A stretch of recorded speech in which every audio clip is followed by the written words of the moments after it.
Golkar kubu Abu Rizal Bakri yang mengubah haluan menjadi partai pendukung pemerintah dianggap sebagai manuver politik untuk mendapatkan kekuasaan dan dana publik.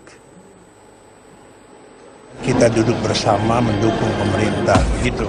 Bukan berarti duduk di pemerintahan, nggak sama itu. Partai Golkar kubu Abu Rizal Bakri hasil Munas Bali mengubah haluan yang tadinya sebagai partai oposisi menjadi partai pendukung pemerintahan Joko Widodo Yusuf Kala. Sebelumnya Golkar kubu Agung Laksono hasil Munas Jakarta sebagai tandingan kubu Abu Rizal Bakri sudah lebih dulu mendukung pemerintahan Jokowi JK.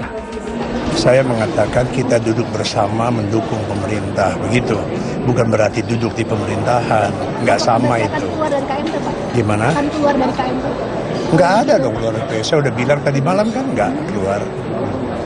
Apalagi? Pemaknaannya seperti apa? Iya Pak, pemaknaan bersama. Apa? Pemaknaannya seperti apa? Pemaknaan apa yang duduk bersama pemerintah. Iya, kita sama-sama duduk, kita menanyakan dan pemerintah kebijakan apa yang mau dilakukan.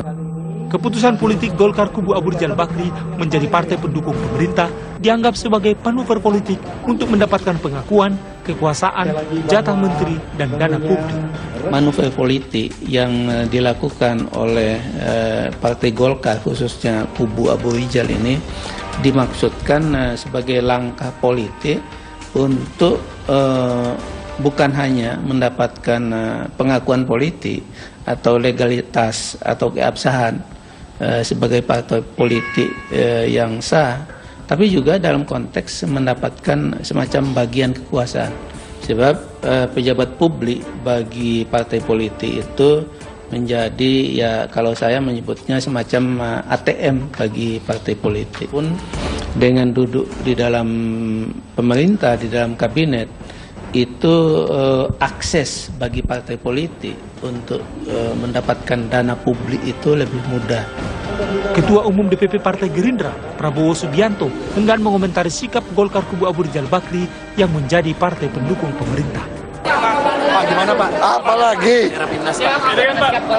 Hah? Pendukung pemerintah Pak. Bagus. Tanggapannya Pada pemilihan presiden 2 tahun lalu, Golkar kubu Abu Rizal Bakri bergabung dalam koalisi Merah Putih yang merupakan pendukung Capres-Cawapres Prabowo Subianto Hatta Rajasa. Satu persatu anggota KMP mengubah haluan menjadi partai pendukung pemerintah. Sebelumnya, Partai Amanat Nasional sudah lebih dulu menyatakan sikap keluar dari KMP dan menjadi partai pendukung pemerintah. Tim Liputan Metro TV.